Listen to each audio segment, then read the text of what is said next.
presentation. Love that one, that Starbucks lineups there, because that's true. Networking can happen in your day-to-day, just naturally, just having those natural conversations with the people you meet, like someone in a lineup at Starbucks. Meetup. I've met people through sharing a taxi, like Uber rides, and we ended up meeting. We happened to work in the same industry. It was great. I love it. I love it. I've done the same thing. I've overheard a conversation and been like, oh, wow, you do that. That's so cool. I used to be nosy in Starbucks lineups. Exactly. Twitter, Instagram, great. Amazing. So it sounds like you all have a pretty strong understanding of where you can network, and that's fantastic. We're going to just dive a little bit into that a little bit deeper on the next slides here. All right. So where you can network is pretty much anywhere, right? At dinner, at a coffee shop, on social media, or in those spaces that are intended for networking. At the end of the day, the most important thing for you to build your network is to put yourself in those spaces where networking can occur. Starting with school. School is one of those places that has so many various networking opportunities for all of you. And it's also a great place to start because you feel comfortable in this space, right? You feel comfortable at Toronto Film School, whether you're studying online or in person. You might consider joining on-campus groups and associations, heading to the various events that the school puts on, like acting showcases or film premieres or industry nights. You can join the Toronto Film School Student and Alumni Facebook group, which is a great place to start. And I encourage you to join it after today's meeting. And you can also collaborate with each other on different projects, right? There's so many amazing talents and skills at TFS that you can always work on various projects together. For example, I know that acting students will often collaborate with film production students on their short films, or video game students will often seek writing students to help them with their storyline development. These are all fantastic projects for you to meet like-minded individuals. One thing I do want to share about connecting at school or at TFS is that we just started a mentorship program. It's called the Inner Circle Club. It's starting with the Writing for Film and Television program, where we're getting people from the industries that are key players to provide mentorship to the students of each program, and they'll go program by program. So if you haven't heard of this yet, check it out on Moodle. I know there was an announcement, or reach out to some of your instructors, and I'm sure they'll be very aware of this new program here. Other places you can network is in person, in your day-to-day, through work, through volunteering. Volunteering is a fantastic way to begin building your network. Whether it's starting volunteering, for example, with friends and family, let's say you're a graphic design student, and I'm sure you've already gotten these requests like, I need a business card or I need a logo from your friends and family. You never know what you're going to get out of that, what kind of referrals or various connections. You know, for myself, I've volunteered and it's led to greater professional development opportunities that would have been very pricey if I didn't do it through volunteering. It even led to a job at one point. So volunteering can be something that you might consider doing. You can check out Charity Village is a great website, or Volunteer Canada to take a look at different volunteer positions. Joining a professional association or a union can be a great place to start. These professional associations often have student rates. So if you're a student, you might want to take a look. But basically, a professional association is a community and a hub for your various industries. They'll have different professional development events, different advice, resources, and it's a great place to connect. Film people, you've got IATSE, DGC, Directors Guild of Canada, Writers Guild of Canada. There's the Canadian Media Guild. We have an animation guild as well. So there's so many different places to take a look, and I encourage you to do a little bit of exploring. Workshops and training can be fantastic. If you're an alumni, this might be something you're interested in doing.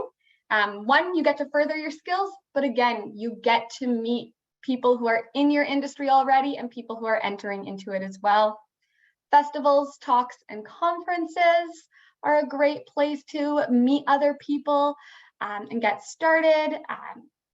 And that's a great place as well to begin networking, because people go to these events for the sole purpose of networking, for meeting people in the industry. So it's very comfortable that way.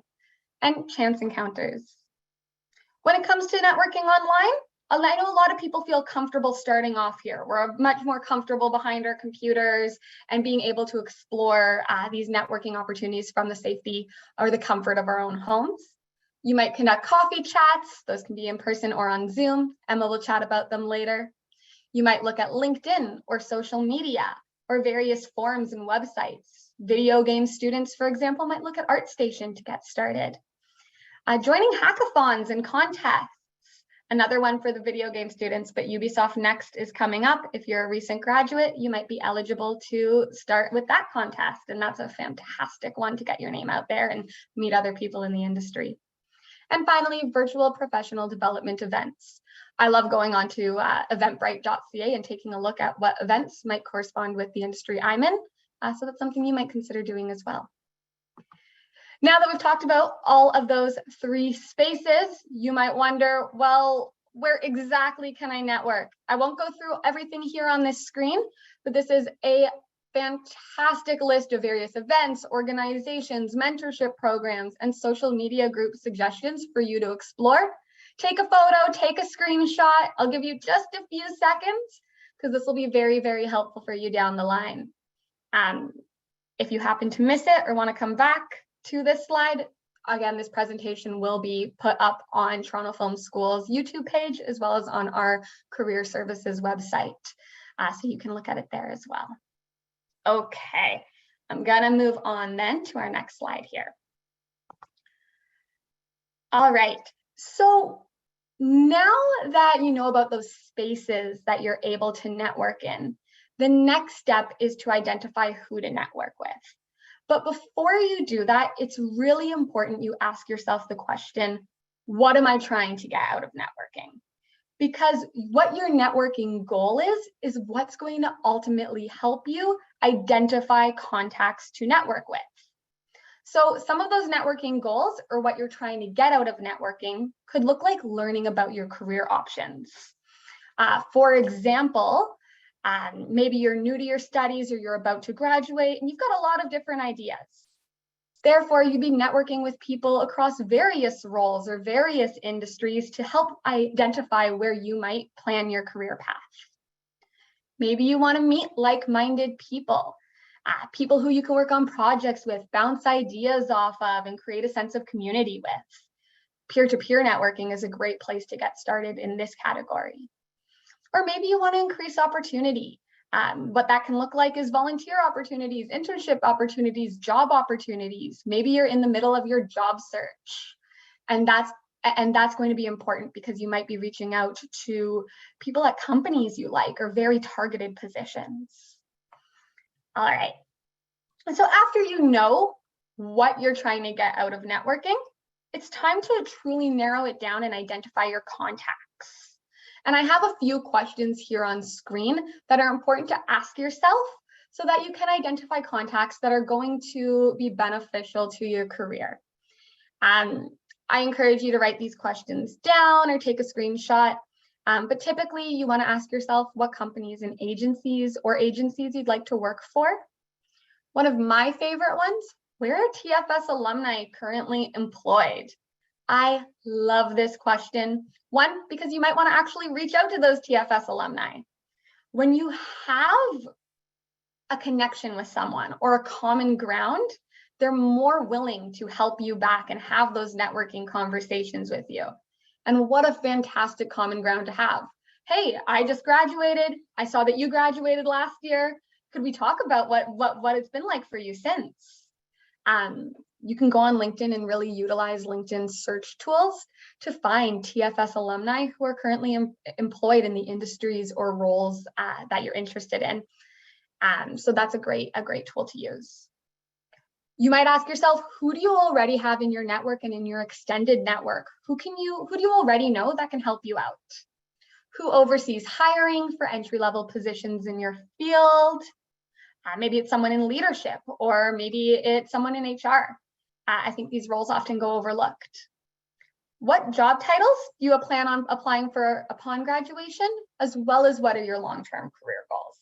So there's no, set rule. You have to meet with someone who is in a lead who is working the exact job you want. Consider your career goals now as well as in the long term, because that can help you with your planning. Now, if after that you're going, well, I still don't really know anyone that can help me, I still don't really know who I can reach out to, I want to talk a little bit about the 6 degrees of separation theory.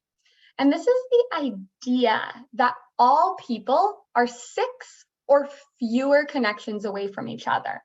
So basically, this is a result of a chain of a friend of a friend of a friend that can connect any 2 people in a maximum of 6 steps.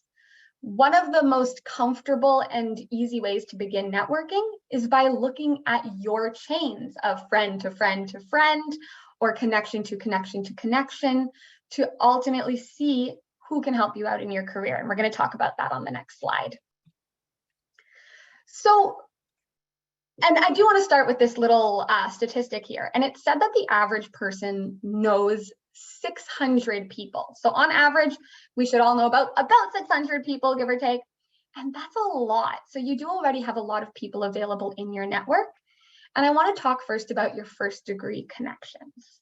So your first degree connections are people you already know. These are people like your mom, your friends, your instructor, your coworkers, or your barista at that coffee shop at Starbucks, or the people that you've met. It's great if these people are already working in the industry or roles you're interested in, but if not, your first degree connections can still be of help. And how's that? Well, that's when your second degree connections come into play. Your second degree connections are people who your first degree connections know. So just to illustrate this, let's say I really want to build connections in the video game industry, but no one in my life works in the video game industry. My friends don't work in the video game industry. No one in my family is. Well, I might consider second degree connections. For example, I know at my previous role, my old coworker, we can call her Emily.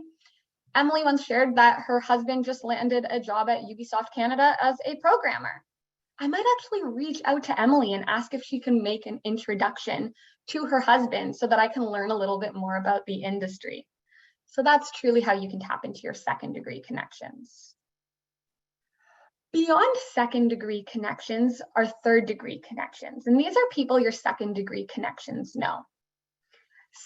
Third degree connections can be a little bit harder to reach, but they are very helpful when accessed in a way. And one of the best ways to explore these connections is through word of mouth.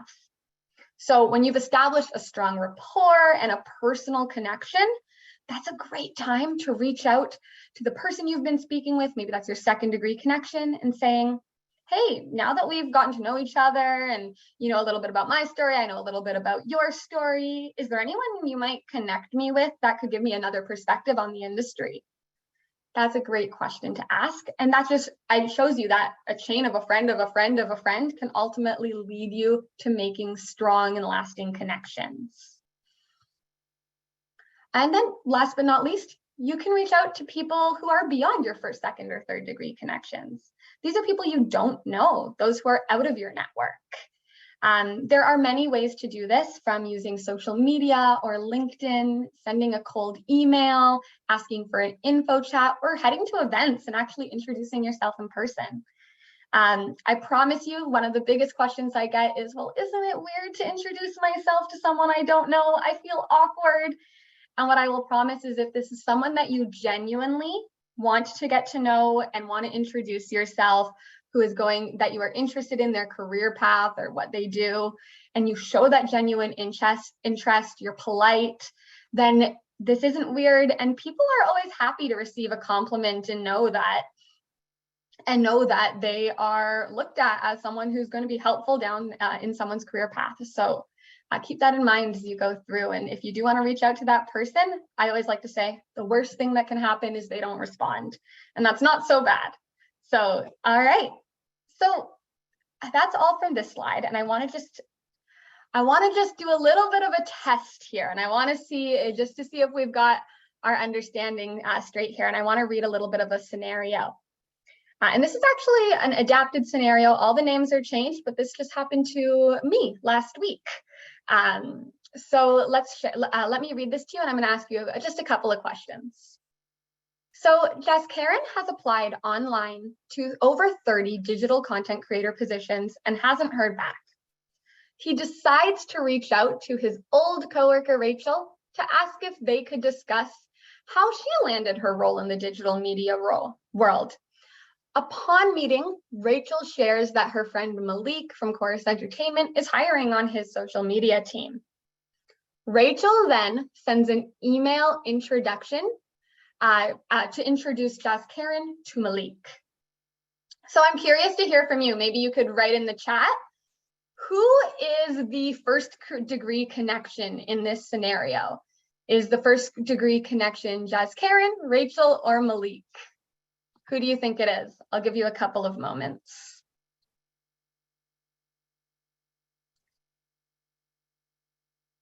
I see Rachel. Okay, any other thoughts?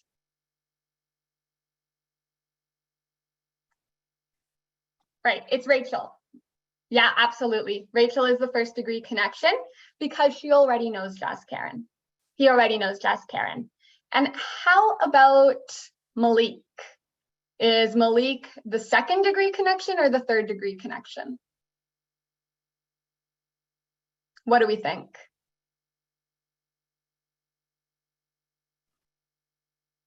Second degree, absolutely. Thank you very much. Yay. Ding, ding, ding, winner. Ding, ding, ding, winner, exactly. Amazing, I love it.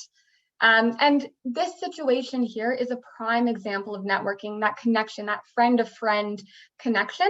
And this situation actually makes Jess Karen more likely to land a job. Why? Because referrals go far and who you know goes far. At the end of the day, let's just pretend this was friendship. If I said to, I don't know, if I said to Emma, oh my gosh, I have a friend and I think you would get along so well. Do you want to meet with them? She probably would say, yeah, because you think that we'd get along well. So I would for sure oppose to meeting a stranger. Is that correct, Emma? Would you be more willing? Oh yeah, totally. Yeah. Exactly. So that's what I was thinking here. And it's proven time and time again to be a great way to meet connections. All right. I'm going to pass it over to Emma now to continue on to our next topic. Thank you, Alex. So we're moving on to our next section. You know now where to go, you know who to kind of look out for, but how do you do it? And this is when career advisors like us get folks coming to see us and saying, I don't like this. This is not my funnest time. How do I kind of approach networking?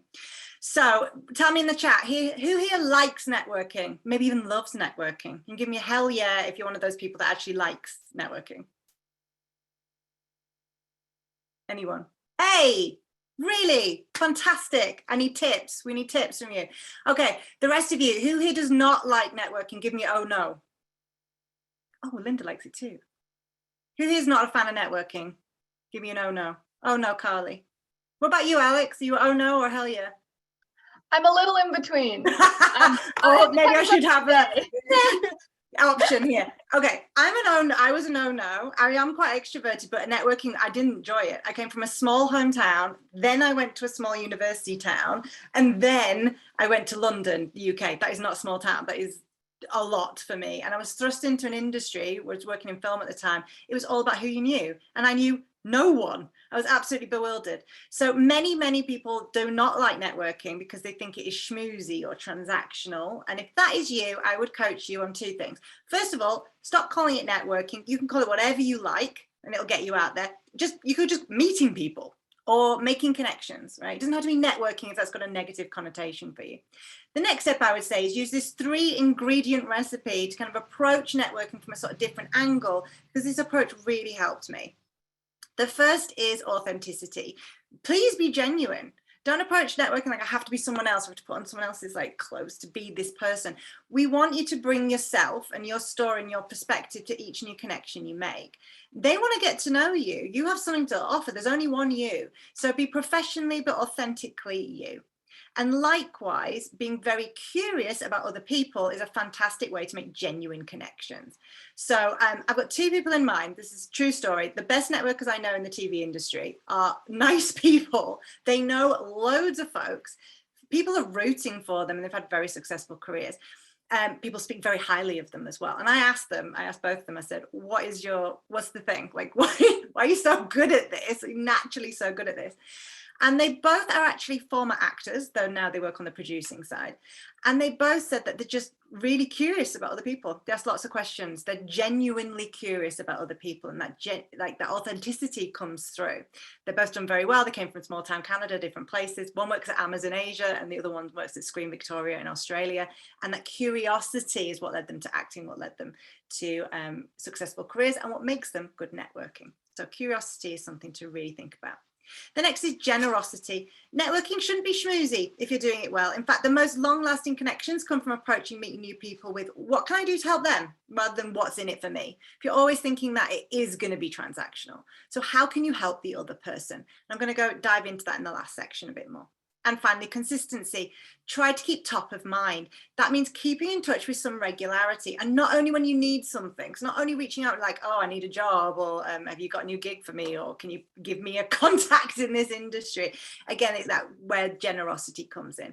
And I'm going to talk about some approaches for that again in the last section. Okay, so we're going to hop over to Menti again, because this approach, I know it sounds the good theory's there, and you might be like, yeah, I get the theory, but if you're introverted or shy, meeting new people is very daunting. So on this quiz, I want you to come back over to Menti, use our quiz here, our code here. Your friend is very introverted, but wants to make new connections in their industry. So what advice would you give them when it comes to networking? What advice would you give to folks who are introverted or shy when it comes to networking? Okay, so we've got meet one person at a time, pace yourself according to your energy. I love that wellness piece that really underpins that. If you get pushed too far outside your comfort zone too quick, you're going to lose momentum. You're going to get stuck. You're going to get afraid of going back into it. So absolutely pacing yourself, or listening to yourself. Start with commenting on other people's posts on LinkedIn. Absolutely. Start online, as Alex said before. Oh, this is nice. Offer to take them to events. Get a wing buddy, get a wingman woman. Go to them so you have somebody to talk to. And if you do turn up with somebody, do someone a favor who stood by themselves and go talk to them, because that would be an even nicer thing to do. Start with people who feel safe. Yes, low stakes connections, those first degree connections. Peers actually is a great place to start networking. Likes and comments on Facebook, absolutely, especially if you're in film and TV. Facebook's space to be. Networking, start online, reach out to people one at a time. I love this advice, very compassionate and common sense advice. So just tacking on from that, next slide please, Alex. If networking feels like an uphill battle right now to get going and get out there, break it down into baby steps. And if you have a little notebook next to you, make a little goal, a little promise to yourself based on one of these that you could do in the next couple of weeks. First of all is setting goals. If you're job searching, if you're networking, if you're at any point looking for career advancement, start with baby goals. Small achievable goals with deadlines of when you're actually going to get them done, and make these intentionally small and achievable, because what we want is momentum. We want you to keep ticking things off so that you build confidence. So for example, I will schedule an appointment with Alex next week. I will add 3 people on LinkedIn by the end of the week. I will make a list of my first degree connections in my field by the end of next week. Right? Play to your strengths. You've said that on the Menti. If big in-person networking events are your absolute fever dream, don't start there. I give you permission. You don't have to start there. If you feel better networking online, start there. If you're comfortable talking to peers, start there. And again, you'll build confidence, I promise, as you kind of tick it off and build momentum. You can also practice booking an appointment with Alex, booking an appointment with a career advisor, or practicing with a friend, or those like small stakes, people who you feel safe with. That's a great place to start. You do not have to start networking with CEOs of companies. That is like quite a lofty goal. If you're a hell yeah networker, go for it. If it's way more scary to you, then start with those folks who feel safe. I love that advice. Okay, when it comes to networking, it's my personal experience that coffee chats have generated the most amount of job leads. Next slide, please, Alex. Coffee chats for me have had the most amount of job leads, job offers, and career advancement, and I've been working for over 20 years. Alex, do you concur? Are you a fan of the coffee chat? I'm a big fan of the coffee chats. I've made some of my closest friends from coffee chats and landed jobs from coffee chats. So it's worked out in multiple different ways. Me too. And I bet it works for clients too on a regular basis. Yeah, I'm a big advocate for taking coffee chats, not only when you're job searching, though, especially when you're job searching, but also throughout your career. When I graduated, again, landed in London, knew no one, literally nobody in the field. I took around 20 coffee chats, quite a lot, but I was in like active job search mode. And I've been doing them ever since. So there's always room to grow. There's always something to learn from others. So we're going to walk through and hopefully convince you to reach out for a coffee chat this year. Okay, next slide, please. You can screenshot this. If you're already kind of familiar with coffee chats, then hopefully I'll give you a couple of tips that kind of like elevate your game. And if you've never done one before, I really hope that this encourages you to start doing it very soon. So the first step with coffee chats is to define what you want, as Alex said earlier. What do you want to gain or learn? Who can help you? What can you learn from speaking to someone about rather than Googling? And the more specific you can be before you jump in, the better, because it's going to make your outreach emails and the questions you ask during these chats much more impressive, refined, and useful to you. So start there. The next piece is identifying contacts and reaching out. Spend some time on that. Now, referrals or introductions are going to be the best way of getting your email answered. But if you want to work in advertising, you don't know anyone in advertising, then internet stalking can help. So LinkedIn's great. Union websites and directories, you can reach out. I can give you a bunch of them. Access Real World, here.ca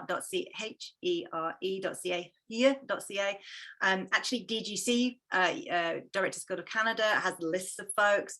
And if you're in another industry, do reach out. We can give you some tips there on directories you can use to find people. Hunter.io, I'm going to say that again. Hunter.io is a great email finding tool. Oh, thanks, Alex. You just popped it in the chat. You want to reach out via the most direct means. So I would always recommend a work email address. But if not, I have heard LinkedIn DMs, tweeting at people, Instagram DMs work. So that could be a secondary option for you if you can't find an email.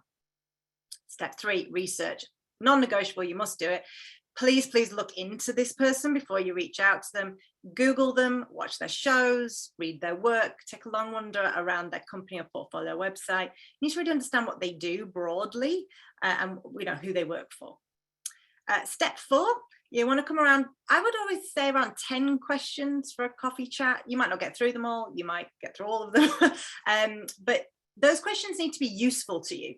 A lot of folks will start by just filling it in with fluff, or what's the best part of your job, and they actually don't care. They actually have more of a specific goal in mind. So make sure those 10 questions are well researched, useful, nothing you can Google. You should not be going into one of these chats going, what does a producer do? You can Google that or watch a YouTube show on it. Like, you should be going in with quite tailored questions. A few days before your meeting, please take ownership of this. You asked for it, so reconfirm the meeting, where you're meeting, how you're meeting, a couple of days beforehand. I would even send out a calendar invite to make sure you've held their time and they know how to meet you. Test your tech if you're meeting online. Plan your route if you're meeting in person, know what to bring. Make sure prior to the meeting you have your questions to hand, something to write notes with, and you need a quick self-intro to the meeting, like this is who I am and what I'm hoping to learn, because you're going to be driving this. Step 5, the thing, you've got to do the thing. So conduct the meeting, engage. So that means making eye contact, leaning forward, engage body language. Try to keep it conversational. You're not grilling them you're not writing a piece about them. You're just trying to keep it conversational, and keep track of your questions, anything that you want to ask right before they leave.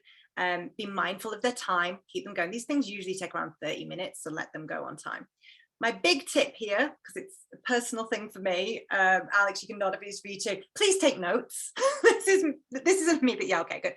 Please take notes. If you ask for an info chat with me, and please do, feel free to reach out to me on LinkedIn. Happy to do them. I'm giving you gold, I promise you, about getting started in film and TV. So please take notes. Not on a computer, it's a barrier between us, but notebook and pen. It makes me feel like I'm being heard during the meeting. So that's my top tip there. And finally, number 6, thank you emails, non-negotiable. This is part of it. You want to leave a good impression, please say thank you. Set a calendar reminder if you're likely to forget sending a thank you email. But that should be sent within 2 to 24 hours afterwards.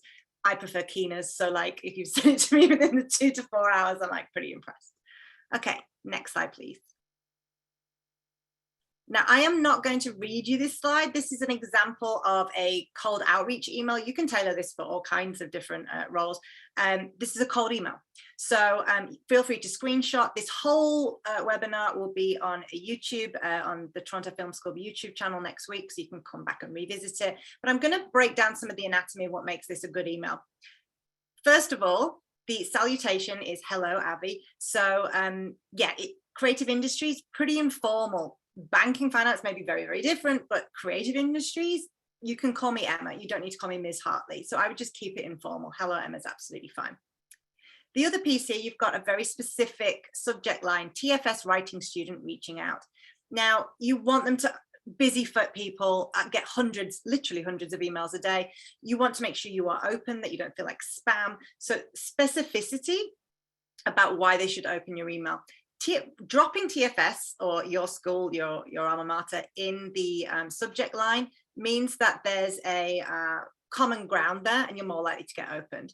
If you have someone in common or something else in common, put it in the subject line so that you get opened. The other piece about this email is that there's specificity here. Please flatter the person you're reaching out to by including some specific research about that person. So think, what do you admire about this person's career path or role, and drop it in the email. So I don't feel like you're copy and pasting this to 50 people that day, even if you are. But be specific, and it's more likely to think, oh, you actually want to talk to me, and I'm happy to tell you about my life story. Any email you send ever should have a clear call to action. So asking for a Zoom call is on a specific subject is your call to action. It needs to be a subject that this person can speak to.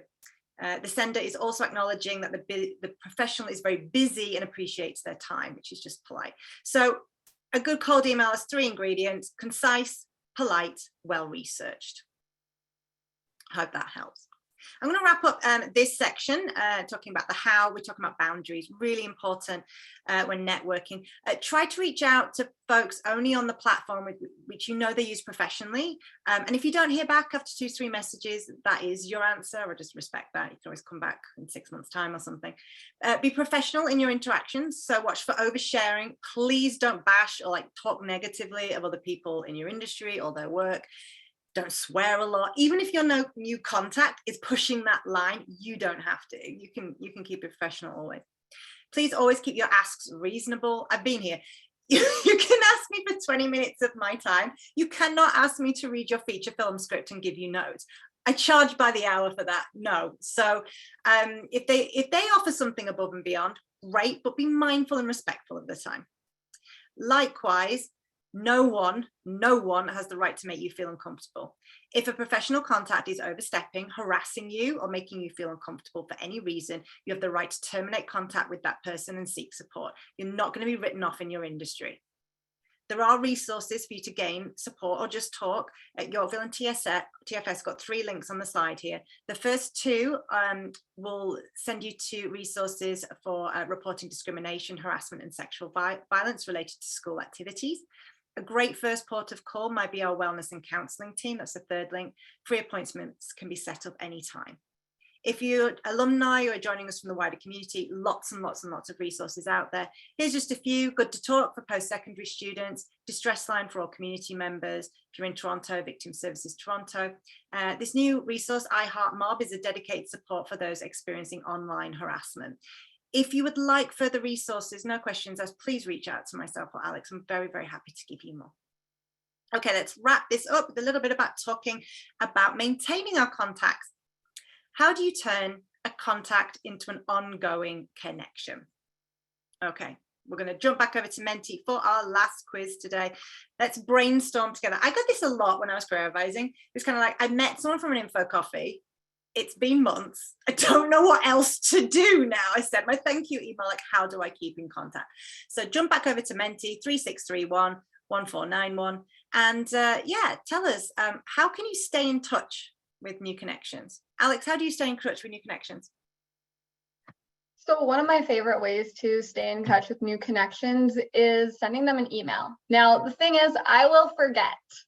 So what I'll do is immediately after I've had a networking chat or an information interview with someone, I will reach out or not reach out, sorry. I will schedule a time in my calendar, maybe a couple of months later, a month later, to reach back out and ask them how something's going. I'll make note of maybe something we've talked about in that chat, like maybe they're working on a project or they're wrapping something up really soon, and I'll ask them how it's going and keep that conversation rolling. I love that. I love how organized you are as well.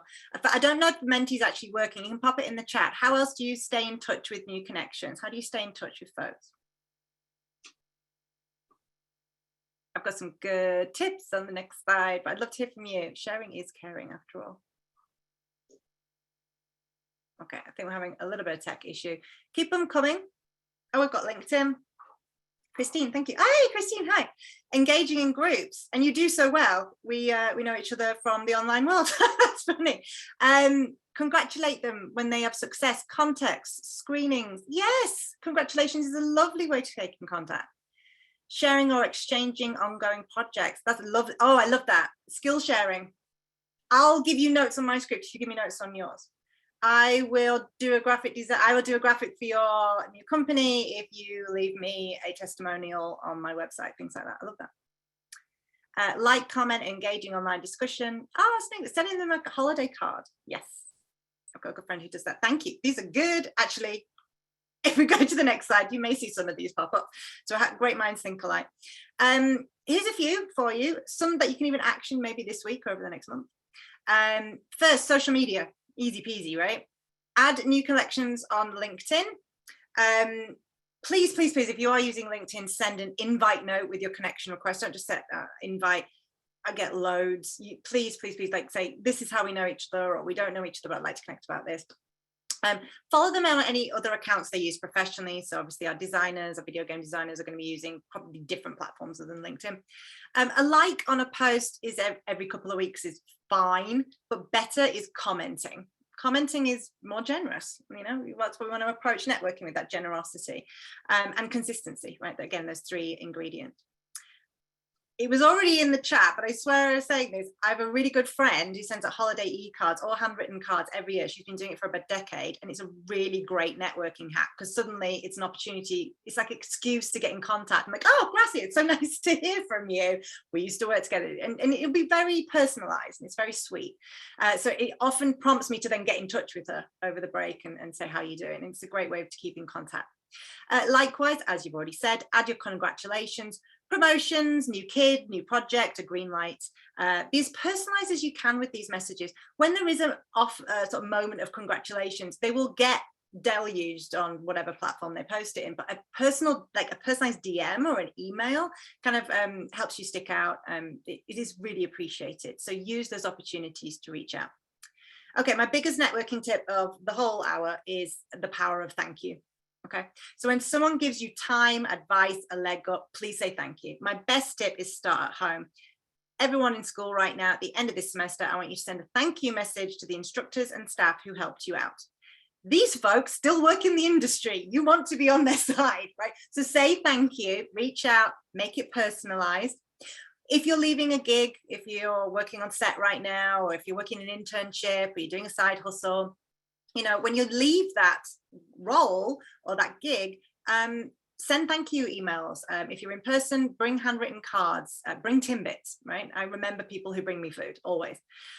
Offer to post LinkedIn recommendations to those who have helped you in your career, especially in the post-secondary world. Alex helps you out. Write a LinkedIn recommendation. It will go down really, really well, I promise. And then keep people updated with your progress. I've said this so many times, and I know you don't want to bother people. I know it's like, oh, I don't like reaching out, but no one ever got mad opening a thank you email. No one thought, I don't have time for this in their day. It's a nice sort of pep talk during the day of like, you helped me. I appreciate you. So thank you is the best networking tool you've got. Coming back to generosity, find ways to help or share. We've talked about it before. Volunteer, reshare their movie poster, forward on a job posting, share an article they think they would find useful, often connect them with opportunities to talk at TFS or with someone you know that's hiring. Helping others is a great networking approach. Finally, for those of you who really, those folks you really gel with, you're like, I like, we got on, this is working, please just keep that going. Make, as Alex does, set little reminders to yourself, get an Excel spreadsheet going, and do it every 3 to 4 months. I usually batched people. I was like, usually see these people every 4 months, and we would meet for a coffee, and it was a really great way to just keep up with folks and see how they're doing. This will work especially well with your peers in your class. Remember, everyone you graduate with is very likely to be working in your industry. Please keep up with them. They're going to be some of the best network you've got, I promise. Most of my jobs have come from horizontal networking connections, not people like way above me in the hierarchy. All of this slide, as you can see, is about making effort. So genuine, generous, consistent effort. Okay, and I'm going to pass back to Alex with a final resource for you all, and then we'll open up for questions. Thank you, Emma. Yes, so that's about all for today's presentation. I do want to highlight our Toronto Film School Career Services website. This is basically a website that has so many resources for you all about exploring your career options, finding a job, preparing for work, and managing your career. If you're wondering, and you want to get started with those coffee chats, well, there's fantastic sample questions on this website, how to send that thank you email, and it's updated regularly. So bookmark this website. I believe a colleague has popped it into the chat, and you will be able to check back frequently. This also hosts Toronto Film School's job board, our part-time job board. So if you're currently looking for a part-time job, please take a look and head back frequently. Again, the job board's also updated weekly. All right, so with that, and on behalf of Emma and myself, I do want to say thank you so much for attending our webinar today. If you have any questions, make sure to pop them in the Q&A, because I'm going to pass it on to Heather, who's going to kick off our Q&A session. Thank you. Thank you so much, Alex. And I just have to say, wow, you and Emma make networking look so easy. And I can guarantee you, I've done a lot of networking in my life, but I'm also an introvert, so I also started off small, just like you, and it is honestly, it's all about the baby steps, and the more you put yourself out there, the more confidence you will get. But I loved all your tips. I was taking so many notes. I'd love to share them with my students too. So networking is so germane all throughout your career and really all throughout life, right? So I love the hacks on the being generous, being genuine and consistent. You want to put yourself out there like that. And the coffee chat strategy, wow, I'm totally going to use that going forward in influential interviews and to maintain your network and all that. So awesome job, everyone. So we do have some questions that we're just going to get into right now. So we'll just start with our first one here. Just going to open it up. Okay. Okay, so I do have one question from someone, and I'll just either give it to Alex or Emma. So the question is, what should I do if no one is responding to my messages or a connection request? Do you have any words of advice here? Yeah, I can take that on. So the first thing to remember is that not everyone is going to respond to your request, and that is totally okay. It's already a great thing that you're trying. What I would do here is I would reevaluate the messages I'm sending and who I'm sending them to. So one of the best ways to create a strong message request is what Emma has said, what Emma's shared, sharing a genuine message, having a genuine reason why you want to reach out to them, sharing an ask. So, oh my gosh, I saw the work you did on your recent project and it was just fantastic. I think there's a lot I could learn from you.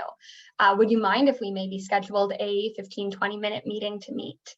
Reframing it. Maybe your message is lacking some personalization. That's what my thought first goes to.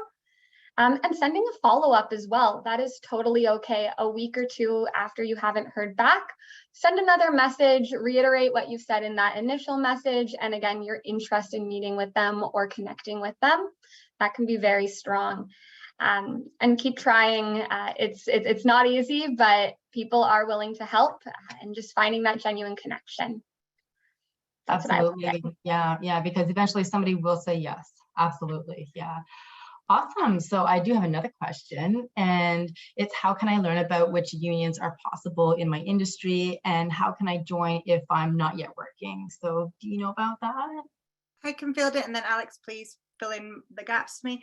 So I'll talk about specifically film and TV, since we are Toronto Film School and there's not as many unions out there for other fields of work that our students might go into. First of all, you can ask me. I've got a list. You can email me. I have a list. Email me. Otherwise, if you don't want to email me, you can Google it. It does pop up on Google, and ask others. So if you haven't already got on set, if you haven't already met other people in the industry, you can just ask people. You can actually ask online. There's so many Facebook groups. You can just say, who should I reach out? Where are they? The unions, IATSE, NABET, maybe Alex, you can spell these for work, DGC, WGC. Those are all Toronto based, but it depends where you are in the country, because the unions completely change depending on what role you are and where you are geographically in Canada. First of all, before you obsess about unions, think about the pros and cons of joining. You don't have to join a union to work. It has great pros, but you don't have to. So you can work on non-union shows and still get your credits and still get paid and still meet people. So first of all, consider that. You don't need to zero in so much on it must be in a union. Think about that first. And the other thing is, once you get onto the website, I'm sorry, not all of them are the best design websites, but there's about 3 ways you find your way in. There's memberships, there's permit status, there's apprenticeships. So take a look at that and what they require. Some of them do require a certain amount of days on set, or certain training, or certain sort of level of expertise. Not all of them do though. So take a look, talk to other people in the industry about pros and cons of joining before you sort of jump in. And remember that you can still work, especially in film and TV, without that union status. For other industries, there are unions out there. It doesn't preclude you from working on certain things, though, as far as I would be thinking. Alex, am I missing anything? I think you pretty much covered it all. I popped both of our emails into the chat, so if you do want to learn about those available unions, send us an email. Beyond that, professional associations are a great place to get started as a student. With those supports, learning about, there's going to be other people as well in those professional associations who can give you that advice, that mentorship, who do have those pros and cons, for example, about unions. And that's kind of one reason why you want to network, right? That's a perfect thing to network about and see how can you get in and what will that look like. Wonderful. Thanks so much, Alex and Emma, for that. And this kind of segues into our next question is, do you know if there's a list of creative industries out there? Like, is there a big grand database someplace that our students can go to off the top of your head? That's a great question. And what I will say is it really depends on the field you're in and what the work you're looking for specifically is. I won't say there's just, one big list of all the creative industries in Canada as an example, but there are various websites that can help you out for the video game industry, for the film industry, for writing, there's all various websites. And again, please reach out to us for those resources. Another thing I will typically do is I'll do a quick LinkedIn search. I'll search maybe the city I'm in, the roles I'm looking for, and start to see who's hiring, what companies are there, and start to craft a list of places I might be interested in working or people I might be interested in networking with from those lists of those companies. And don't knock a quick Google search. Search, what are the various production houses in my area? What are the various media studios? What does that look like? That can be a good place to start as well. How about you, Emma? Anything to share? Yeah, it pops up. You know me, I'm a massive resource weirdo. Like, I just hoard them, hoard the list. So to have pops them in the list, pops them in the chat. If you're in film and TV, Playback's top 100 producers list is produced every year. It's all the folks producing all the things. So like you can base that as your list. DGC have a hot list of everything being produced by region. So that's the things that are filming right now. Interactive Ontario, if you're interested in interactive media, which is kind of broad, but they have a list of places out there. Video games is really easy. That's a Google. Toronto has one, Montreal has one, Vancouver has one, and they list them. I wish every industry did that, but video games is super easy to find. And if you're in graphic design or advertising, there's bless her heart, there's someone who created a whole directory called Toronto Design Directory, and it's just listed all the printing houses and all the advertising agencies listed for Toronto. So ask us if you're looking for these sort of cold email lists. Just reach out and we will have them. So feel free to reach out anytime. Great. So we have time for one more question, just because I want to be respectful of everyone's time here. So our last question is, I'm sure people I want to connect with receive lots of requests. So how can I stand out? I can, well researched. Include something that shows that you know who you're talking to. And if you can get a referral, please do, and nudge people. I get so many emails, and it's not I don't want to talk to you, it's just sometimes you just forget. Like once you fall beneath the fold in my email, it's kind of gone for a while. So I would say it's all those pieces I said. Be well researched, include some specific flattery. If you can reach out via a referral, or at least my work email, I'm more likely to answer it, and please nudge me. I appreciate the nudge, actually. Alex? I agree with everything you've said there. Some additional things to add: keep your messages short, to the point. No one wants to read a 3-paragraph email. They might just not have time. Make sure your headings, your ask, your email subject line are all specific. What are you looking for? Are you reaching out for advice or information? Let them know that before they even open a message. And keep trying, keep personalizing your message, and you'll figure out what works. Absolutely. So thanks so much there, Alex and Emma. So I just wanted to move on just to announce our next webinar, which will be hosted on Tuesday, November the 8th at 10 p.m. Pacific time. And it's actually being hosted by myself, Heather King-Andrews, and it's entitled Plan Happenstance. So it's going to be really exciting. So essentially in life, I mean, life is not a destination, it's very much a journey, and your career is very much a journey in that respect. So there's multiple factors that play out in our life that influence our career decisions going forward, and the career that we end up in one day could really take us by surprise. So the whole crux of this is that you need to be very open-minded in our competitive job market, because life changes all the time, right?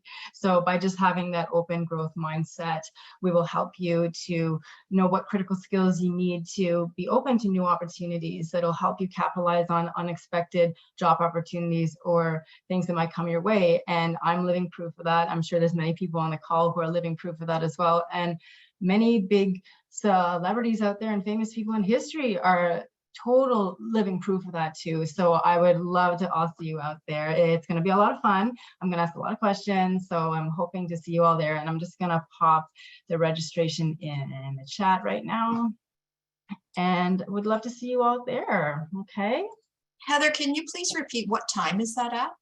of course. So that is going to be 10 p.m. Pacific 10 p.m. or 10 a.m.? Excuse me, so sorry. So 10 a.m. I'm so sorry. I'm sorry. My brain's not there right now. So 10 a.m. Pacific Standard Time. I would never expect it to come 10 p.m. So thank you for calling me out on that, Linda. No worries. I'll be there. Oh, I would love that. Good. So November 8th at 10 a.m. Pacific Time. Would love to see you all there. And I'll just wrap it up now. So, okay. And so there's the registration. Would love to see you all there. 10 a.m. I promise, not p.m. Okay. So just wanted to let you know that Career Services is always here to help and support you. So at any time, do not hesitate. You can always reach out to us. I'm just going to leave our emails in the chat here for TFS and also non-TFS students as well. Okay, so don't be shy. We are always here to help. And we have our career portals up for Career Services and TFS. So please consult that every day, because we post things all the time and sometimes they don't last long. So I want you to get the most out of that going forward. And again, just a huge thank you to Alex and Emma. Always lovely to hear you two talk and everything like that. So awesome job. And just want to thank everyone for sharing your time with us today, and really look forward to seeing you again soon. Okay. Bye, everyone. Have a Thank lovely you so day, much. everyone. Bye now. Take care. Bye. Bye now.